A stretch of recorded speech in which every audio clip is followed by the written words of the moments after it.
Breaking news SLBC rescue operation లో మరో ముందడుగు పడింది. మృతదేహాలు గుర్తించడానికి కేరళ నుంచి కడావర్ డాగ్స్ ని రప్పించారు. 2 ఎయిర్ ఫోర్స్ హెలికాప్టర్లలో 2 కడావర్ కుక్కలను అధికారులు తీసుకొచ్చారు. కుక్కలను టన్నెల్లోకి తీసుకువెళ్లారు. ఐఐటి నిపుణుల బృందంతో టన్నెల్లోకి సింగరేణి, ఎన్డీఆర్ఎఫ్ బృందాలు కూడా వెళ్లాయి. పరిస్థితులను ఎప్పటికప్పుడు గమనిస్తూ సహాయక బృందాలకు disaster management special chief secretary Arvind Kumar దిశానిర్దేశం చేస్తూ ఉన్నారు.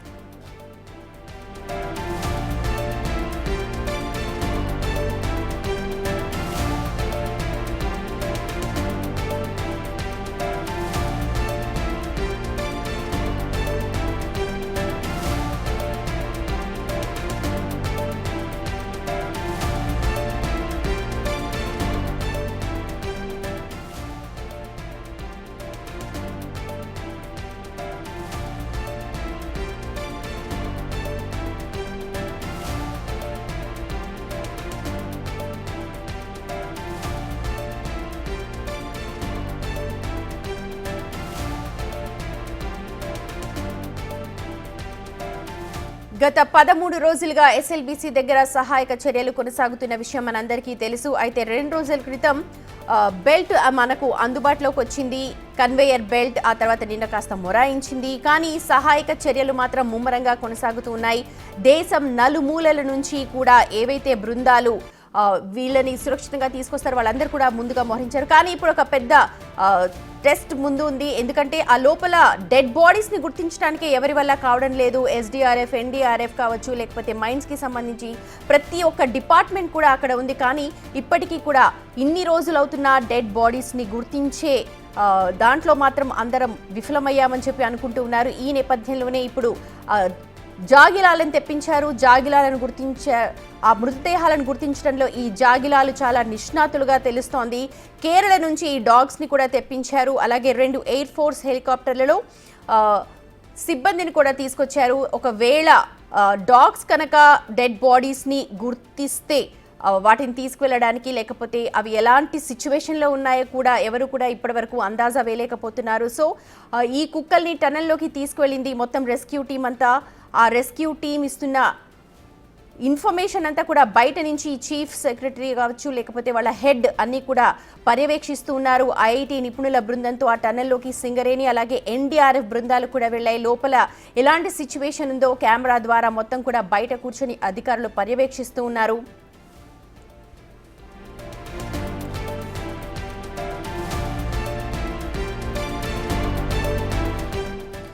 మనం చూస్తున్నాం కదా, క్యాడవర్ డాగ్స్ ని కేరళ నుంచి స్పెషల్ గా 2 హెలికాప్టర్స్ లో తెప్పించారు. ఇవి డెడ్ బాడీస్ ని గుర్తించడంలో నిష్ణాతులు అని చెప్తూ ఉన్నారు. మా ప్రతినిధి ఉన్నారు మనకు మరిన్ని అప్డేట్స్ అక్కడ గ్రౌండ్ రిపోర్ట్ నుంచి అందించడానికి. శంకర్, ప్రస్తుతం ఎలాంటి సిచ్యువేషన్ అక్కడ ఉంది? సుమతి, ఎస్ఎల్బీసీ టన్నెల్ దగ్గర ఉత్కంఠత వాతావరణం నెలకొందనే చెప్పవచ్చు. 13 రోజులుగా కొనసాగుతున్నటువంటి రెస్క్యూ ఆపరేషన్లో మరో అడుగు ముందుకు వేసింది రాష్ట్ర ప్రభుత్వం. కేరళ నుంచి క్యాడవర్ డాగులను ఇక్కడికి 2 ప్రత్యేక హెలికాప్టర్ల ద్వారా ఇక్కడికి తీసుకువచ్చింది.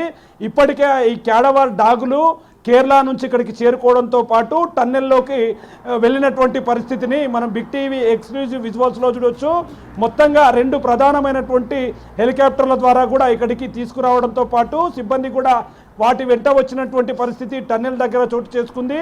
ముఖ్యంగా ఈ క్యాడవర్ డాగులు ఎక్కడైనా సరే చనిపోయినటువంటి శవాలకు, అదే డెడ్ బాడీలకు సంబంధించినటువంటి వాసన స్మెల్ వస్తుందో, స్మెల్ గాలి నుండి అవి పీల్చుకొని ఆ గాలిలో పీల్చుకున్నటువంటి స్మెల్ను ఆధారంగా చేసుకొని ఆ మెయిన్ పాయింట్ ఎక్కడ ఉంటుందో, ఆ వాసన ఎక్కడి నుంచి వస్తుందో అక్కడి వరకు కూడా డాగ్స్ వెళ్తాయి.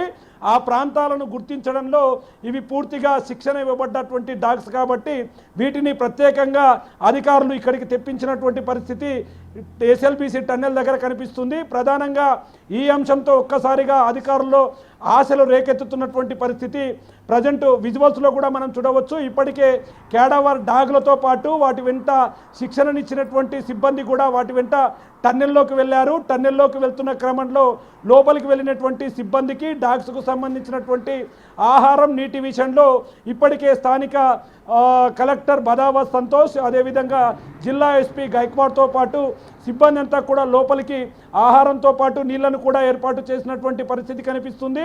వీరి వెంట ఎన్డీఆర్ఎఫ్ సిబ్బంది, ఎస్డీఆర్ఎఫ్ సిబ్బంది, అదేవిధంగా ముఖ్యమైనటువంటి టన్నెల్ ఎక్స్పర్ట్స్తో పాటు సిస్మాలజీ, అదేవిధంగా జియోలాజీ బృందాలు కూడా వారి వెంట లోపలికి వెళ్ళాయి. శంకర్, ఎంత దూరం వెళ్ళకు ఈ క్యాడవర్ డాగ్స్ వెళ్ళగలిగాయి అంటే ఇంతకు ముందు కొన్ని మీటర్ల వరకు ఇంకొంచెం దాటితే డెడ్ బాడీస్ ని గుర్తిస్తాం, లేకపోతే జరిగిన ప్రాంతానికి మనం వెళ్ళగలమంటున్నారు. ఇప్పటిదాకైతే వెళ్ళలేకపోయాం. ఈ డాగ్స్ ఎంత వరకు వెళ్ళాయి అక్కడ? ఎస్, అంటే ఇప్పుడు మనము గత 4-5 రోజులుగా గమనిస్తే ఎస్ఎల్బిసి టన్నెల్ దగ్గర ఎన్డీఆర్ఎఫ్ సిబ్బందికి సంబంధించినటువంటి శిక్షణ ఇచ్చినటువంటి డాగ్స్ కొన్ని ప్రాంతాల్లో అన్వేషించి అక్కడ విఫలమైనటువంటి పరిస్థితి కనిపించింది.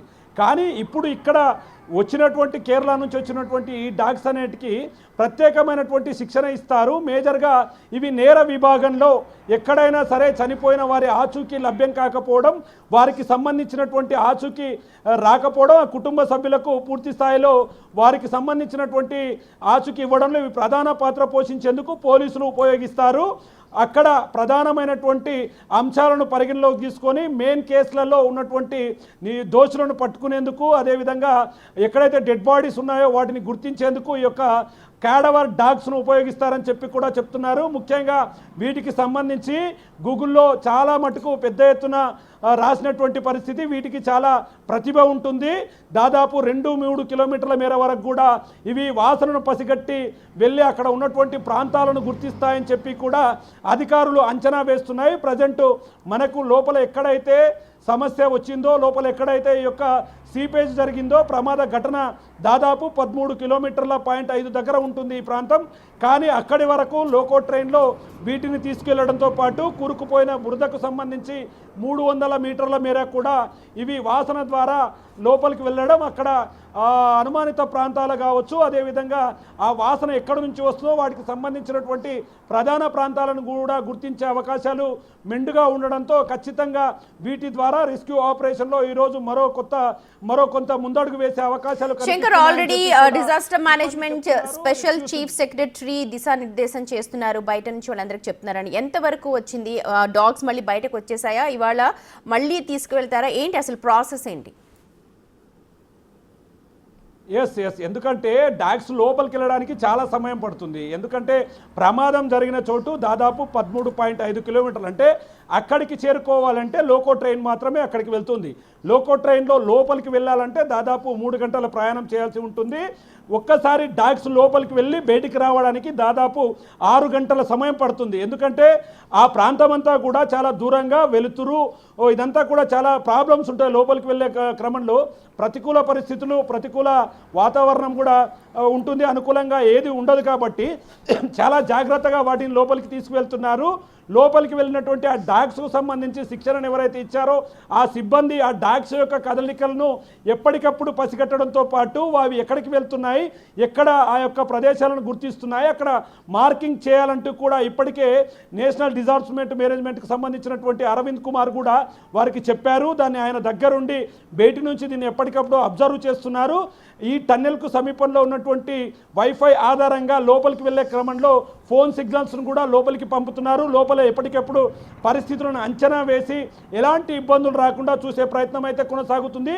మరి ముఖ్యంగా ఈ క్యాడవర్ డాగ్స్తో పాటు నిన్న ఏదైతే ప్రధాన ఘట్టంగా ఉన్నటువంటి కన్వేయర్ బెల్ట్ నిన్న 3 గంటలకు ప్రారంభమై తిరిగి కన్వేయర్ బెల్ట్ ఆగిపోవడంతో రెస్క్యూ పనులకు ప్రధాన ఆటంకంగా మారింది. కానీ డాగ్స్ రాక మరి అదే టైంలో కన్వేయర్ బెల్ట్ కూడా తిరిగి ప్రారంభం కావడంతో లోపల ఉన్నటువంటి బురద మట్టి దాదాపు గంటకు 800 టన్నుల మట్టినంతా కూడా బయటికి తీసుకువస్తున్నారు. కాబట్టి ఒకవైపు ఈ యొక్క డాగ్స్తో రెస్క్యూ ఆపరేషన్, మరోవైపు కన్వేయర్ బెల్ట్తో లోపల ఉన్నటువంటి బురద మట్టిని కూడా బయటికి తీస్తున్నారు. కాబట్టి రెస్క్యూ ఆపరేషన్ మరింత స్పీడప్ అవునటువంటి పరిస్థితి అక్కడ ఉండనుంది. మరో 6-7 గంటల్లో కూడా ఈ యొక్క డాగ్స్కు సంబంధించి ఓవరాల్ అప్డేట్ రాబోతుంది. లోపల ఉన్నటువంటి మృతదేహాలకు సంబంధించినటువంటి ఆనవాళ్లను ఈ డాగ్స్ ఖచ్చితంగా కనిపెడతాయని చెప్పి కూడా అధికారులు పూర్తిగా ఆశాభావం వ్యక్తం చేస్తున్నటువంటి పరిస్థితి ఎస్ఎల్బిసి టన్నెల్ దగ్గర కనిపిస్తుంది. మనం విజువల్స్లో చూడొచ్చు. ప్రత్యేకంగా ఆ డాగ్స్ను హెలికాప్టర్లో రప్పించారంటే వాటికి ఉన్నటువంటి శంకర్, ఇప్పుడు డాగ్స్ ని లోపలికి పంపించారు. మీరు అన్నట్టుగా 6 hours పడుతుంది, అంటే 6 గంటల టైం వెళ్ళడానికి, అక్కడ ఉన్న సిచ్యువేషన్ ని మొత్తం చూడడానికి. డాగ్స్ ని ఇప్పుడు మళ్ళీ బయటకు రప్పించేశారా? ఎందుకంటే లోపల మొత్తం చీకటి, గాలి, వెలుతురు అలాంటి ఇలాంటివి ఏమీ ఉండవు, కంప్లీట్ డిఫరెంట్ అట్మాస్ఫియర్ అక్కడ. ఎస్ ఎస్ అంటే ఎక్కడైతే ఈ డాగ్స్ లోపలికి వెళ్ళాయో గత 4-5 రోజుల నుంచి కూడా ప్రధాన భాగం టీబీఎం మిషన్ దగ్గర ఉన్నటువంటి 140 మీటర్ల దగ్గర ప్రత్యేకమైనటువంటి లైటింగ్ వ్యవస్థను ఏర్పాటు చేశారు. అక్కడ చూడడానికి వెలుతురును సక్రమమైన పద్ధతిలో ఉంచుతూ కూడా అధికారులు పెద్ద పెద్ద జనరేటర్ను లోపల ఉంచారు. అక్కడ వెంటిలేషన్ ప్రక్రియను కూడా పెద్ద ఎత్తున పెంచడంతో పాటు రెస్క్యూ ఆపరేషన్కు ఎలాంటి ఆటంకాలు కలగకుండా పెద్ద పెద్ద మోటార్లతో నీటిని బయటికి పంపించేటటువంటి పరిస్థితిని చేస్తున్నారు. కాబట్టి అక్కడికి డాగ్స్ వెళ్తున్నాయి. అక్కడ వాటి అంటే లోపలికి వెళ్ళడానికి రావడానికి 3 గంటలు పడుతుంది. మరి ఆ డాగ్స్ లోపల పరిశీలించడానికి అక్కడ ప్రాంతాలను గుర్తించడానికి ఇదంతా కూడా మార్కింగ్ చేసుకోవడానికి దాదాపు 8 గంటల సమయం పట్టవచ్చు అని చెప్పి అధికారులు అంచనా వేస్తున్నారు. ఏది ఏమైనప్పటికీ రేపు ఉదయానికెల్లా ఒక క్లారిటీ వస్తుంది దీనిపైన. ఈ డాగ్స్ సంబంధించి డాగ్స్ లోపలికి వెళ్తాయి కాబట్టి అవి ఏ ప్రాంతాల దగ్గర ఎక్కువగా తచ్చాడుతూ తిరుగుతున్నాయో, ఏ ప్రాంతాలను చూపిస్తున్నాయో అక్కడ సిస్మాలజీ బృందంతో పాటు ఎన్జీఆర్ఐ బృందం సభ్యులు కూడా లోపలే ఉన్నారు. ఎన్జీఆర్ఐ బృందం సభ్యులు ఆ వాసన పసిగట్టిన తర్వాత అక్కడ ఒక మార్కింగ్ చేస్తారు. ఆ ప్రాంతాలలో ఎక్కడెక్కడైతే మార్కింగ్ చేసిన ప్రాంతాలలో పూర్తిగా తవ్వకాలు జరిపే పరిస్థితి కనిపిస్తుంది. ఇక కన్వేర్ బెల్ట్ కూడా పునరుద్ధరణ జరగడంతో ఈ రెస్క్యూ ఆపరేషన్ మరింత ముందుకు వెళ్తుంది. తీవ్రంగా ఇక్కడ ఎస్ఎల్బిసి టన్నెల్ దగ్గర ఉత్కంఠత లేపుతున్నటువంటి. Right Shankar, thank you so much ground report ఇచ్చినందుకు. మొత్తానికి ఒక కొత్త హోప్ అయితే నెలకొంది. క్యాడవర్ డాగ్స్ రావడం, అలాగే కన్వేయర్ బెల్ట్ ఏదైతే మొరాయించిందో తిరిగి ప్రారంభం కావడంతో పనులు ఇంకొంచెం త్వరగా అవుతాయన్న ఉద్దేశం కనిపిస్తోంది. అలాగే ప్రతి ఒక్క సెకండ్ని వేస్ట్ చేయకుండా అక్కడ అధికారులు అన్ని చర్యలు చేపడుతూ ఉన్నారు.